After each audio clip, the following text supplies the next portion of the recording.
इसे रांची से श्री प्रकाश ने पूछा है। क्या तथाता द्वारा मुक्ति मिल सकती है? पहले आओ जानते हैं कि बंध क्या है, फिर चर्चा करेंगे मुक्ति की। अतृप्ति बंध है, क्योंकि अतृप्ति ही पुनर्जन्म का कारण है। जब संसार में ये अतृप्त रह करके यहाँ से विदा होते हो तो फिर पुनर्जन्म में यांत्रिक रूप से आना पड़ता है, क्योंकि फिर से शरीर धारण करते हो और फिर से तृप्त होने की कोशिश करते हो। तो जब भी अतृप्ति का क्या अर्थ है कि अभी विषय भोगों से या जो भी तुम्हारी इच्छाएं हैं वे अधूरी रह गई, और इच्छाएं अधूरी रह गई, तुम्हारी तृष्णा अधूरी रह गई, तुम्हारी वासना अधूरी रह गई, और इसको पूरा करने के लिए कई जन्म आदमी लेता चला जाता है। लेकिन तृष्णा तो दुष्पूर है। गौतम बुद्ध कहते हैं कि तृष्णा दुष्पूर है। कितने भी तुम तृष्णाओं को भोगो, ऋषि कहता है भोगो न भोक्ता वयमे वो भोक्ता। कितने प्रकार के भोग करोगे, भोग करते करते खुद ही भुक्त हो जाते हो। तपो न तपता वयमे वो तपता। कितने प्रकार के तप हैं, तुम कितना तप करोगे, तप करते करते तुम ही खुद तप्त हो जाते हो। तृष्णा न जीर्णा वयमे वो जीर्णा। तृष्णा तो कभी जीर्ण शीर्ण होती नहीं, स्वयं ही जीर्ण शीर्ण हो जाते हो। कालो न यातो वयमे व याता। समय तो कटता नहीं, समय तो अनंत है। समय काटते काटते खुद ही काल कवलित हो जाते हो, खुद ही समय काट देता है तुमको। तो इस तरह से आदमी अगर ऐसे जीवन जैसा जीवन हम जीते हैं, भोग में जीते हैं, विषय वासनाओं को पूरा करने जीते हैं, अपनी इच्छाओं को, अपनी तृष्णाओं को पूरा करने में जीते हैं, तो कभी इच्छाएं पूरी नहीं होती और हम अतृप्त हर बार यहाँ से विदा हो जाते हैं और फिर इस जन्म में आते हैं, देह धारण करते हैं और फिर अपनी इच्छाओं की पूरा करने में लग जाते हैं, और ये अतृप्ति हमारे भीतर बंध निर्मित करती है। अतृप्ति के कारण काम है, कामनाएं हैं, इसलिए काम बंध है। अब अतृप्ति को हम पहचान रहे हैं कि कितने प्रकार की अतृप्ति होती है, क्या चीज़ है अतृप्ति। इसको और भी सुंदर ढंग से समझने के लिए मैं बता रहा हूँ कि ये जो अतृप्ति है इसी के कारण कामनाएं रह जाती हैं। तो कामना जो है एक तरह से ये बंध का कारण बन जाता है, काम बंध का कारण हो जाता है। इसी अतृप्ति के कारण क्रोध है, इसलिए क्रोध बंध है। इसलिए ये बता रहा हूँ कि ये कसौटी भी साथ साथ दे रहा हूँ कि कैसे समझोगे कि तुम बंध निर्मित कर रहे हो। अगर वॉच करो, ऑब्जर्व करो, क्या काम है, क्या कामना है, क्या दूसरे लोगों से कोई अपेक्षा है तुम्हारी, तो समझना कि तुम बंध निर्मित कर रहे हो। क्या क्रोध आता है तुमको? अगर क्रोध आ रहा है इसका मतलब कहीं न कहीं भीतर अतृप्ति है, और यह क्रोध हर बार जब भी क्रोध करते हो तो बंध निर्मित होता है। उसी तरह से अतृप्ति के कारण लोभ है। लोभ क्या है? जो मिला है वो काफ़ी नहीं है, और हमें प्राप्त हो, तो ये और की जो मांग है ये लोभ है। और ये लोभ भी देखो अपने भीतर कि क्या हमें और की मांग है। अगर है तो निश्चित ही जानना कि ये तुम्हारा लोभ बंध निर्मित कर रहा है। उसी तरह से अतृप्ति के कारण मोह है। मोह क्या है? अटैचमेंट है, कहीं ये छूट न जाए। तो क्या हमारे भीतर कोई अटैचमेंट है किसी चीज़ के, किसी व्यक्ति या विषय या वस्तु के छूट जाने की आशंका है कि आज हमारे पास ये व्यक्ति है, ये प्रॉपर्टी कहीं छूट तो नहीं जाएगा? अगर इस तरह का मोह है तो समझ लेना कि बंध निर्मित हो रहा है। अतृप्ति के कारण ईर्ष्या है। ईर्ष्या क्या है? कि हमसे ज़्यादा हमारे किसी प्रियजन को तो नहीं हो रहा है, क्योंकि ईर्ष्या अपनों से होती है। अगर इस प्रकार की ईर्ष्या है तो समझ लेना कि हमारे भीतर बंध निर्मित हो रहा है। उसी तरह अतृप्ति के कारण द्वेष है। द्वेष का क्या मतलब? किसी से शत्रुता हो जाती है, हॉस्टिलिटी हो जाती है, और हम उसके हानि की कामना करने लगते हैं कि हमारे शत्रु का नाश हो, हमारे शत्रु की हानि हो जाए।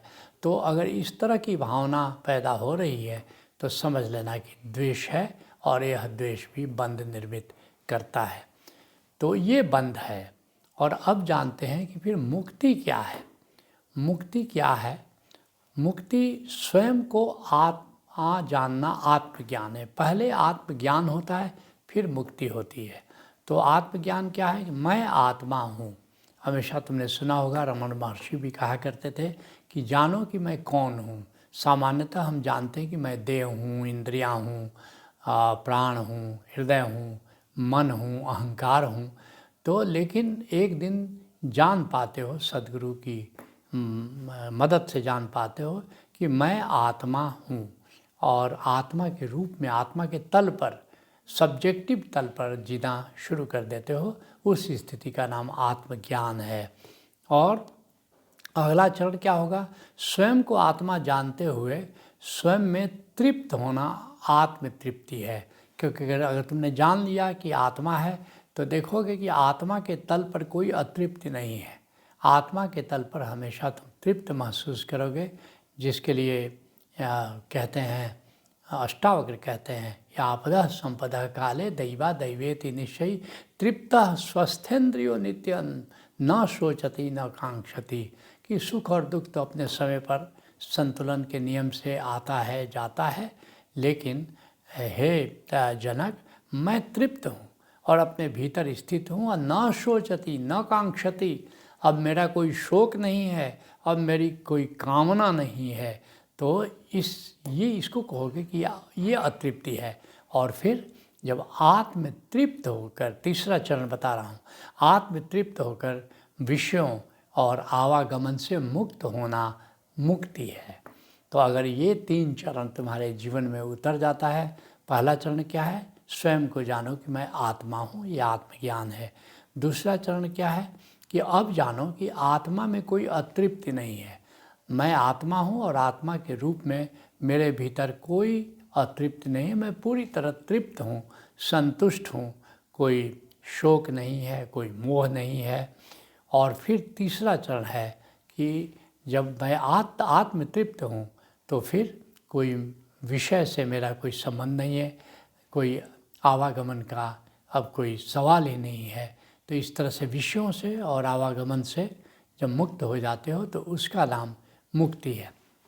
अब है मुक्ति का उपाय क्या है। ये तो 3 मुख्य चरण हमने बताए, लेकिन अतृप्त का ये जो मुक्ति है, इसका उपाय क्या है, इस पर संतों ने क्या कहा।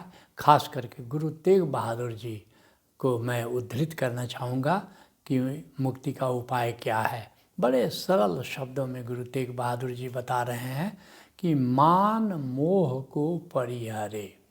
मान क्या हुआ? अहंकार हुआ, मैंपन हुआ। और मोह क्या हुआ? मेरापन हुआ।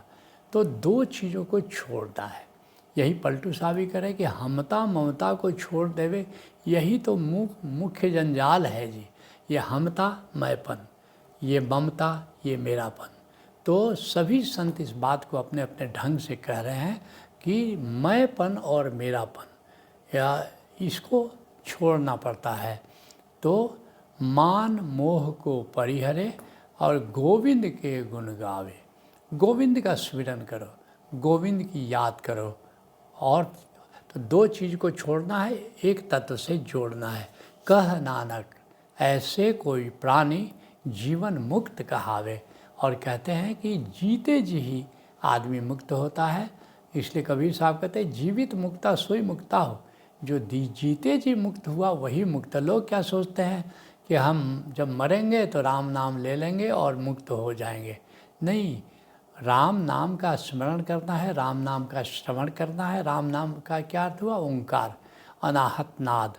लेकिन अगर तुम्हारे भीतर मान है और मोह है, मैंपन है और मेरापन है, तो फिर तुम्हारी गाड़ी जो विचार का जगत है, जो अंतर जगत है, वहाँ गाड़ी तुम्हारी फंस जाती है और तुम उसी का चिंतन करते हुए विदा होते हो। और अगर उसका चिंतन करते हो, विषयों का चिंतन करते हो, मैंपन और मेरापन का चिंतन करते हो कि मेरी संपत्ति का क्या होगा, मेरे संबंधियों का क्या होगा, तो फिर इसको कहते हैं भव सागर में डूब जाना, भव सागर में फंस जाना। जीवन जैसा जियोगे, मृत्यु वैसी ही तुम्हारी घटित होगी। अगर जीवन में तुम मान और मोह से मुक्त हो, जीवन में अगर हमता और ममता से मुक्त हो, तो फिर तुम मृत्यु के समय भी मुक्त होकर के विदा होगे। अगर जीवन में तुम सुमिरन कर रहे हो तो मृत्यु में भी सुमिरन करोगे और अंतर जगत से तुम्हारी चेतना निकल जाती है और निरंकार में प्रतिष्ठित हो जाती है। क्योंकि सुमिरन क्या है? निरंकार में जीने की कला है। वही निरंकार हमारे भीतर है, वही निरंकार हमारे बाहर है। तो ये इस बात को अन्य संतों ने भी कहा है, लेकिन गुरु तेग बहादुर जी ने बहुत सुंदर ढंग से इसको समराइज़ किया है। और फिर क्या करना है इस तरह, जैसा मैंने बताया कि अतृप्ति बंध है और अतृप्ति के कारण ही 6 विकार हैं, काम, क्रोध, लोभ, मोह, ईर्ष्या, द्वेष। तो हमको इन 6 विकारों से मुक्त होना है। अब तुम्हारा प्रश्न है, क्या तथाता द्वारा मुक्ति मिल सकती है? तो तथाता है क्या? आत्मा के तल पर जीना तथाता है। सब्जेक्टिव लिविंग तथाता है। अर्थात सामान्यतः हम क्या करते हैं? हम संसार में जीते हैं, बाहर जीते हैं, मन के तल पर जीते हैं, अहंकार के तल पर जीते हैं। लेकिन जब तुमने जान लिया कि मैं आत्मा हूँ, और जब आत्मा के तल पर जीते हो, उस स्थिति को कहते हैं तथाता, जिसको अंग्रेजी में कह सकते हैं सब्जेक्टिव अवेयरनेस या सब्जेक्टिव लिविंग। आत्मा के तल पर जीना, इसी को कहते हैं तथाता। अब क्या होता है? अगर तथाता में जीना शुरू करते हो तो उसका परिणाम क्या होता है? तथाता में परम स्वीकार घटित हो जाता है। क्यों? बाहर जैसे समुद्र में जाओगे और मान लो ग्लास बोट में तुम सवार हो, तो देखोगे, थोड़ा झांकोगे तो 20-30 फीट नीचे देखोगे कोई लहर नहीं है। जो भी लहर है वो ऊपर ऊपर लहर है। तो इस तरह से जब आत्मा के तल पर, तथाता के तल पर जीना शुरू होते हो, तो बाहर क्या लहर उठ रही है, गिर रही है, इसे लेना देना क्या। और इस तरह एक परम स्वीकार घटित होता है कि संसार के नियम से सुख दुख, मान अपमान, प्रशंसा निंदा, ये सब आ रही है, जा रही है, इससे मेरा कोई खास कंसर्न नहीं है। और इस तरह एक बाहर जो भी संसार में हवाएं चल रही हैं, क्योंकि तुम उन हवाओं से तुम प्रभावित नहीं हो, तो एक उन हवाओं के प्रति, क्योंकि लहर क्यों उठती है? क्योंकि हवाएं चल रही हैं।